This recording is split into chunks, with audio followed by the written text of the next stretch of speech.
morning, friends. I am Chris Hardy. I am the Associate Pastor at West Lawn United Methodist Church. And I just want to say thank you for taking a few moments out of your busy day to come and join in together in our daily devotions as we center ourselves upon God. Pastor Jeff and I have been doing for a good 2 weeks now this series that we've dubbed Stump the Pastor, where you send in a picture of an ordinary or unique object, and we use that as a launching point, a springboard, if you will, for our devotion for today. Today, we have this picture of a sewing machine. And as you can see, if you look in the picture, there is a mask there, a cloth mask that have become very popular over the last 2 months because there's this thing going around called the COVID-19, the novel coronavirus. You may have heard of it.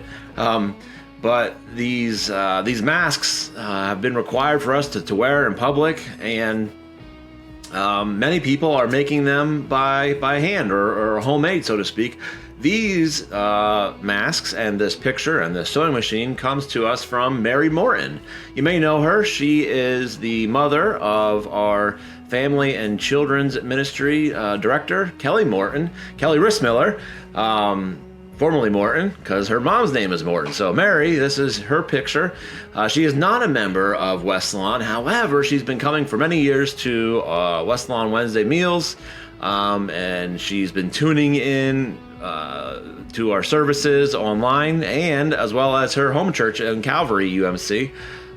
They are long-term members there, but this fall, she and her husband Bruce have been dividing their time, coming to the West Lawn service at 11 o'clock. She's been reading the book of Acts, doing this church-wide Bible study with us, tuning into the podcast, and watching and loving these devotionals. So one positive out of this pandemic is, like Mary, many others have begun to worship and to tune in and join together in our ministry here at West Lawn. So it's great. So Mary, thank you for sending in this picture of your sewing machine, and I'm going to take a guess that you have been making many masks. As we look at this photo, there's a stack of them on the shelf, which then takes us, has jogged my mind to a passage that you have certainly heard before.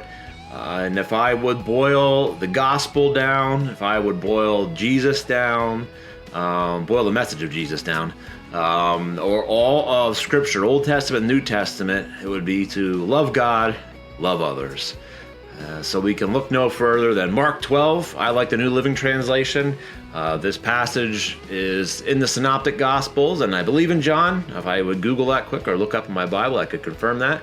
But it is when the Pharisees, the religious zealots, are questioning Jesus, trying to trap Jesus, to say, which law is the most important? And Jesus responds here in Mark 12:29. Well, before that, I said, of all the commandments, which is the most important? And then Mark 12:29, Jesus replied, the most important commandment is this. Listen, O Israel, getting our attention, listen. The Lord our God is the one and only Lord, and you must love the Lord your God with all your heart, all your soul, all your mind, and all your strength. The second is equally important. Love your neighbor as yourself. No other commandment is greater than these. As well as you heard that passage before, anyone that's been involved in ministry, I know it's a long time standing saying that gets tossed around a lot about preachers. When they enter the pulpit, I heard this at seminary, I heard it from multiple of my mentors had told me, when you enter the pulpit, you enter with the Bible in one hand and the newspaper in another. Now, maybe we might say a Bible in one hand and a smartphone in the other, just because it's up to the moment, up to the second information. Well, the newspaper takes some time, but that's how old that saying is, which might not be that old considering in my lifetime. 36 years old, I've seen the computer come into play, and let alone the smartphone. I remember I was a senior in high school, the Nokia coming out, and I kind of mockingly said, who would ever want to text on a phone? You use that to call. And here we are with miniature computers that are one of the most powerful machines that we could ever imagine. Anywho, enter the pulpit with the Bible in one hand and a smartphone in the other. And that's basically saying, pay attention to the world around you. Yes, we have the gospel, but we need to apply the gospel. And I think these masks are a great example right now, a positive example of a thing to come out of this pandemic, of just people around the world, across the United States, many faith communities, Christian churches, as well as many in the United Methodist Church, groups coming together, sewing circles, knitting groups, making these cloth masks. Thousands and hundreds of thousands. I know just in our Eastern Pennsylvania United Methodist Annual Conference, I just fouled that up, but just in our 400-odd churches, I know hundreds of thousands of masks, tens of thousands of masks have been made. So giving them to our frontliners, donating them to hospitals to be disposed of and used by patients, just to help ease and to flatten the curve is a word that we've heard, a phrase, just to help people. But we're doing it because we love our neighbors. We love others. We want to be treated the same way.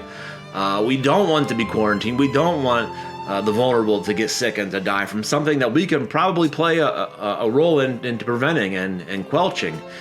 So when I think of this passage from Jesus telling us to love God with all our heart, mind, soul, and strength, but then also not only to love God, but to love people as well. Because if you love God and not people, then you're missing out. We have to look no further than our newsreel to understand what that's about, and more to come from myself and I'm sure others.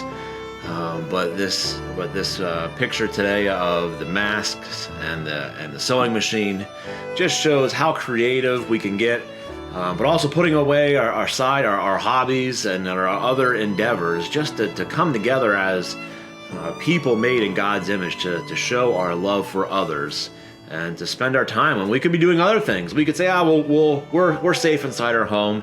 We have our couple of masks. We have enough to provide for our immediate family or even maybe our extended family.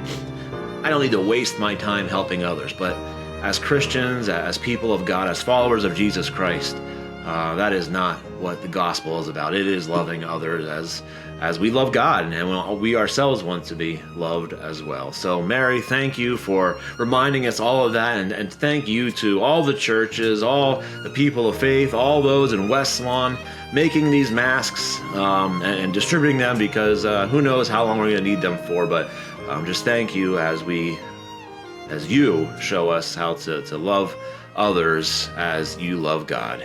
And with that in mind, friends, I just want to say I am grateful that you continue to tune in. I know many are anxious when we will be able to come together as a church and to worship and to come into small groups. And as the associate pastor, I just want to say at West Lawn, we will do that as soon as we can, as it is healthy and safe for all those involved. But until then, continue to stay tuned in to all the ways that we are offering to be connected and to grow. This is an opportunity for us to grow in our faith and to continue to love God and to love others. So may the peace of Christ be with you until we meet again.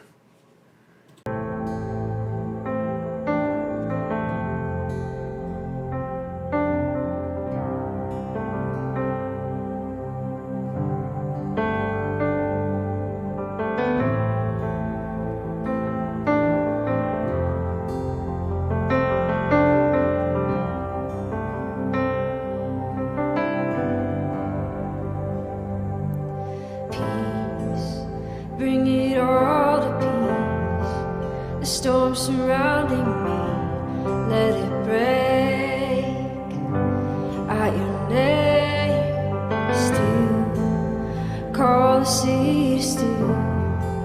The rage in me still every way. At your name, oh Jesus, Jesus.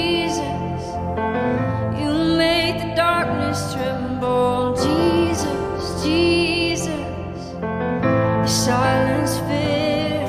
Oh, Jesus, Jesus, you make the darkness tremble. Jesus, Jesus, breathe.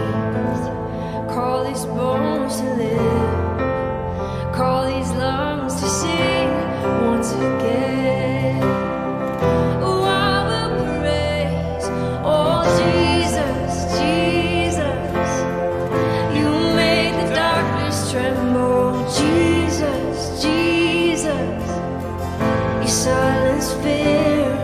Oh, Jesus, Jesus, you make the darkness tremble. Jesus, Jesus, let's sing Jesus.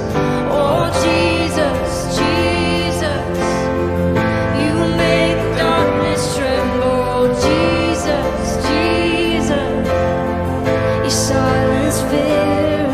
Oh, Jesus, Jesus, you make the darkness tremble. Jesus, Jesus, yeah. 'Cause your light is a light that the shadows can't deny. And your light cannot be overcome. And your light is a light forever lifted high. And your light cannot be overcome. Oh, Jesus, Jesus, you make the darkness tremble. Jesus, Jesus, you silence fear. Oh, Jesus, Jesus, you make the darkness tremble. Jesus, Jesus, oh, Jesus, Jesus, you make the darkness tremble. Jesus, Jesus, you silence fear. Oh, Jesus, Jesus, you make the darkness tremble. Jesus, Jesus, sing this with me. Oh, Jesus, Jesus, you make the sickness tremble. Jesus, Jesus, you silence fear. Oh, Jesus, Jesus, you make the sickness tremble. Jesus, Jesus, sing your name.